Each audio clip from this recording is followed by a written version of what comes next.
Students, फिर से आपका स्वागत है आपकी फिजिक्स की क्लास में। हम बात कर रहे हैं चैप्टर नंबर 2, क्लास 11 के फिजिक्स के चैप्टर नंबर 2 की बात कर रहे हैं, यूनिट, डायमेंशन एंड मेजरमेंट। सबसे पहले हमने देखा फिजिकल क्वांटिटी क्या होती है। हमको पता है कि ऐसी क्वांटिटी जिनका हम फिजिक्स के कॉन्सेप्ट को समझने में, फिजिक्स के कॉन्सेप्ट को रिप्रेजेंट करने में, उसके एनालिसिस के लिए जिन क्वांटिटी का हम यूज़ करते हैं उन्हें हम कहते हैं फिजिकल क्वांटिटी। और उन फिजिकल क्वांटिटी के लिए हमारे पास में उसकी वैल्यू होना चाहिए, यूनिट होना चाहिए। किसी भी फिजिकल क्वांटिटी को रिप्रेजेंट करने के लिए P is equal to N into U. Physical quantity P Q को हम N इंटू यू के टर्म में रिप्रेजेंट करते हैं। N है उसका वैल्यू और U है उसका यूनिट।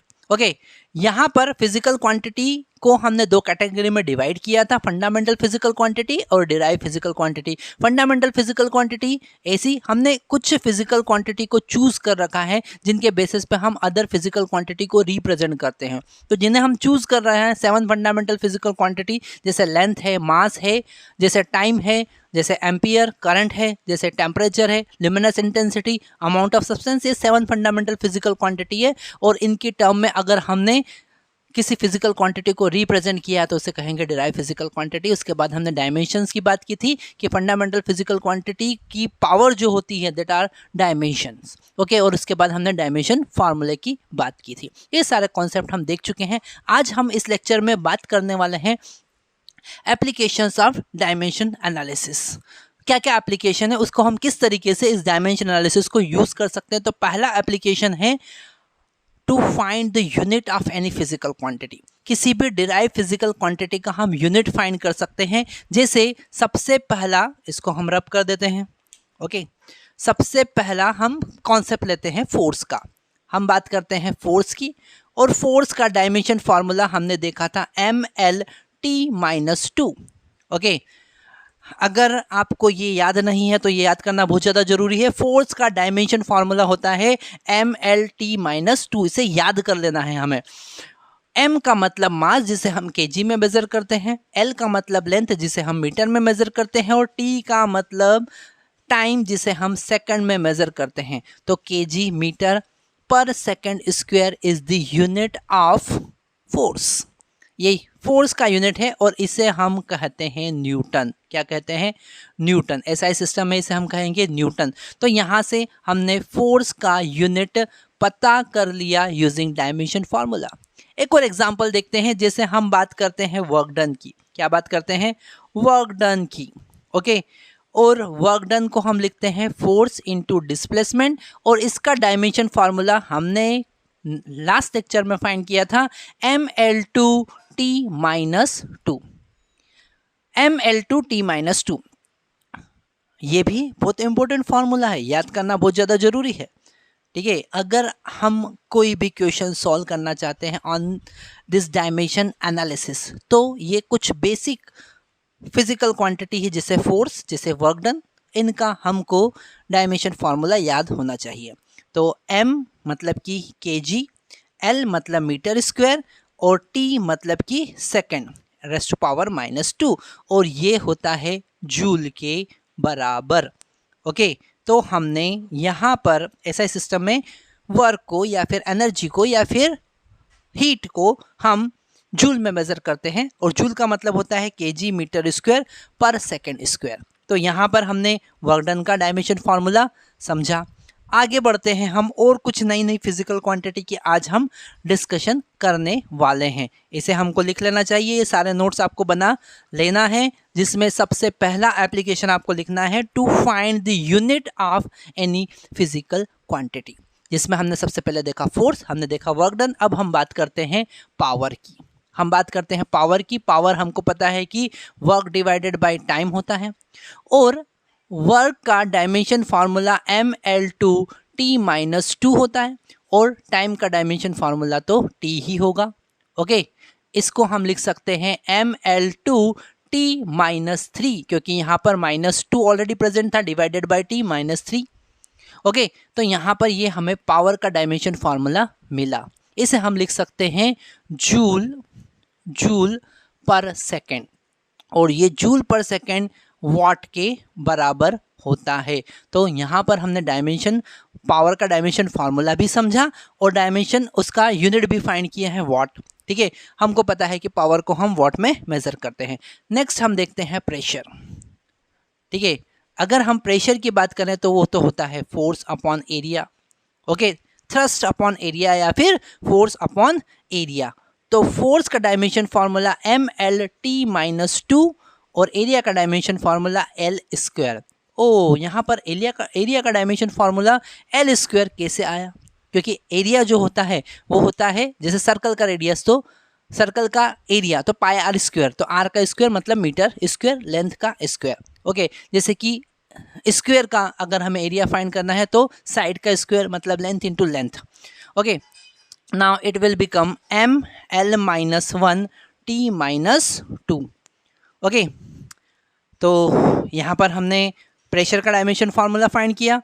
यहाँ पर ये जो फोर्स है इसे हम न्यूटन में मेजर करते हैं और एरिया को हम मीटर स्क्वायर में मेजर करते हैं और ये 1 पास्कल के बराबर होगा। तो यहाँ पर प्रेशर का यूनिट हमने फाइंड किया। ये डायमेंशन फार्मूला, डायमेंशन एनालिसिस बहुत इंपॉर्टेंट चैप्टर है, बहुत इंपॉर्टेंट कॉन्सेप्ट है और इस पे नीट में और जेई में क्वेश्चंस बनते हैं। तो हमें ये बहुत इंपॉर्टेंट सारे कॉन्सेप्ट को समझना है। और आगे हम बात करते हैं, जैसे हम डेंसिटी की बात करें, किसकी बात करें? डेंसिटी की बात करें, मास डेंसिटी की बात करते हैं तो वो होता है mass upon volume. Okay, mass upon volume. अब मास का डायमेंशन फार्मूला m और वॉल्यूम का डायमेंशन फार्मूला L³। वॉल्यूम मतलब length into height into width. Okay, तो यहाँ पर लेंथ का 3 बार हमने मल्टीप्लाई किया इसलिए L³। तो इसका डायमेंशन फार्मूला ML-3 होगा। यहाँ पर हमने अलग अलग टाइप की फिजिकल क्वांटिटी के डायमेंशन फार्मूला देखा, उसका यूनिट अगर हम देखेंगे तो वो हो जाएगा kg/m³, है ना। अलग अलग टाइप की फिजिकल क्वांटिटी के डायमेंशन फार्मूले हमने देखे, उनका यूनिट हमने देखा। और भी हम आगे अगर देखते हैं तो कुछ नई नई फिजिकल क्वांटिटी हमारे सामने और आती है, इसे हम अच्छे से नोट्स बना लेंगे और आगे और नई नई फिजिकल क्वांटिटी के बारे में देखने वाले हैं। तो यहाँ पर नेक्स्ट हम बात कर रहे हैं, एक छोटा सा कॉन्सेप्ट हमें समझना है कि चार्ज जो है वो है डिराइव फिजिकल क्वांटिटी, क्योंकि एम्पियर जो है वो है फंडामेंटल फिजिकल क्वांटिटी। हमने एम्पियर को फंडामेंटल फिजिकल क्वांटिटी के टर्म में लिखा है। तो यहाँ पर अगर हम चार्ज की बात करते हैं, Q की बात करते हैं, तो हमें करंट का फार्मूला पता होना चाहिए जो कि rate of flow of charge होता है, Q/T होता है। तो I is equal to Q/T। तो Q इज इक्वल टू क्या होगा? I into T. I को हम एम्पियर में मेजर करेंगे, और टाइम को हम सेकंड में मेजर करेंगे, मतलब AT। इसका डायमेंशन फार्मूला क्या हो गया? AT। और एम्पियर इंटू सेकंड होगा कूलम। क्या होगा? कूलम। ठीक है, तो यहाँ पर हमको ये वाला कूलम का कॉन्सेप्ट समझ में आया, हमको उसका डायमेंशन फार्मूला भी समझ में आया। जब कभी हम 12th में इलेक्ट्रोस्टैटिक की बात करते हैं, मैग्नेटोस्टैटिक की बात करते हैं, कैपेसिटर की बात करते हैं, वहाँ पर इन सब के अगर हमको डायमेंशन फार्मूला फाइंड करना है तो चार्ज की ज़रूरत हमें पड़ती है। जैसे नेक्स्ट हम बात करते हैं इलेक्ट्रिक फील्ड। ठीक है, इलेक्ट्रिक फील्ड, अगर हम इलेक्ट्रिक फील्ड की बात करें हैं, E वेक्टर की बात करते हैं तो वो होता है F vector divided by Q। Force on unit positive charge is called electric field, जो आपको 12th क्लास में पढ़ना भी है। Force upon unit, force upon charge. तो इसका अगर हम डायमेंशन फार्मूला देखें तो वो होगा MLT-2, ये फोर्स का हुआ, और AT ये किसका हुआ? चार्ज का, कूलम का। तो यहाँ पर फाइनल हमारे पास में इलेक्ट्रिक फील्ड का डायमेंशन फार्मूला पता चलेगा ML-T-3A-1। ओके, इलेक्ट्रिक फील्ड का डायमेंशन फार्मूला भी बहुत इंपॉर्टेंट है, ये भी हमें याद रखना है। ठीक है, तो अगर हम इसका यूनिट देखें तो वो हो सकता है न्यूटन पर कूलम।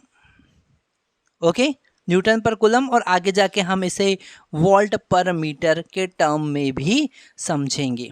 तो ये छोटे छोटे कॉन्सेप्ट हमको बहुत अच्छे से याद रख लेना है। इसे भी हमें सारे नोट्स अच्छे से बना लेना है, सारे वैल्यूज़ हमको अच्छे से लिख लेना है, सारा डायमेंशन फार्मूला याद भी करना है, लिखना भी है, नोट्स अच्छे से बनाना है।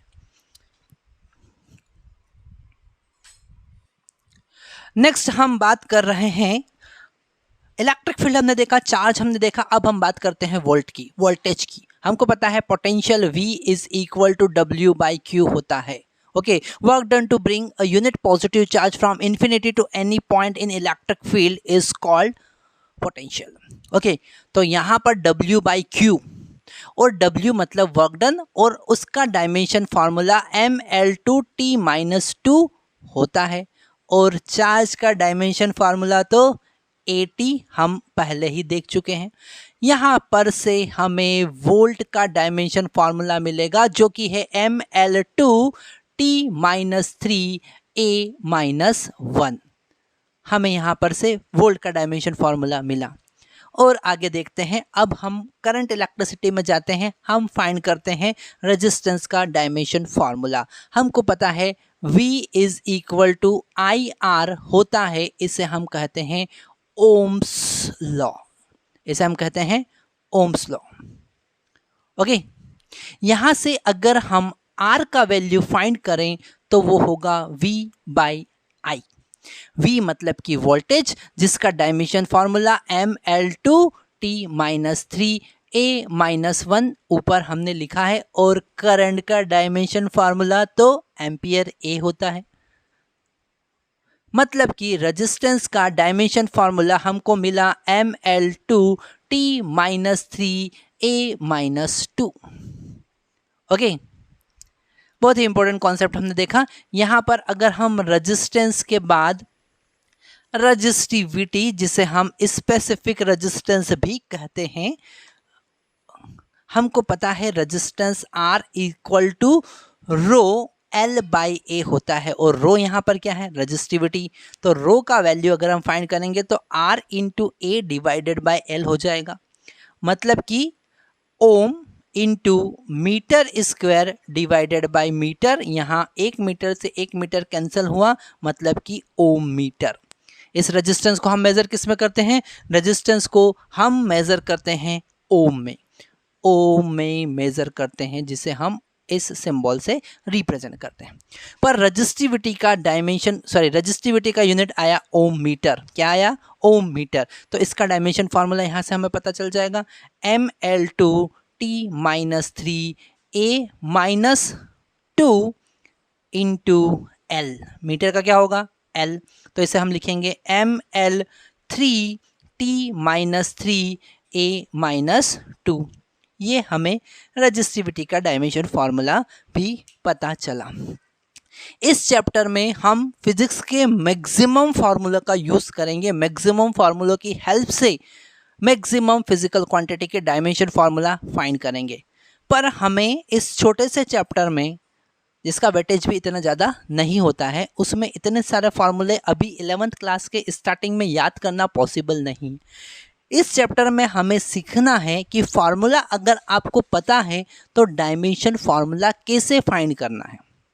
ठीक है, हमें सारे फार्मूले याद करने की अभी ज़रूरत नहीं है, वो ऑटोमेटिकली हमें याद हो जाएंगे जैसे जैसे हम जेई और नीट और बोर्ड की प्रिपरेशन करेंगे। जैसे जैसे हम चैप्टर कंप्लीट करते जाएंगे वैसे वैसे हमें सारे फार्मूले ऑटोमेटिकली याद हो जाएंगे। ठीक है, जैसे force is equal to mass into acceleration, या याद करने की ज़रूरत नहीं है, ये तो हमें ऑलरेडी याद ही है। फार्मूला ऑटोमेटिकली याद हो जाएंगे। डायमेंशन फार्मूला कैसे फाइंड करना है इस चैप्टर में हमें वो सीखना है। क्या सीखना है कि डायमेंशन फार्मूला कैसे फाइंड करेंगे। तो हमने यहाँ पर रजिस्टिविटी का डायमेंशन फार्मूला देखा, हमने यहाँ पर वोल्टेज का डायमेंशन फार्मूला देखा, इलेक्ट्रिक फील्ड का डायमेंशन फार्मूला हम ऑलरेडी फाइंड कर चुके हैं।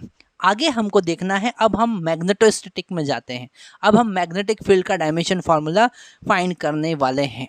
ओके, हम फाइंड करेंगे मैग्नेटिक फील्ड का डायमेंशन फार्मूला।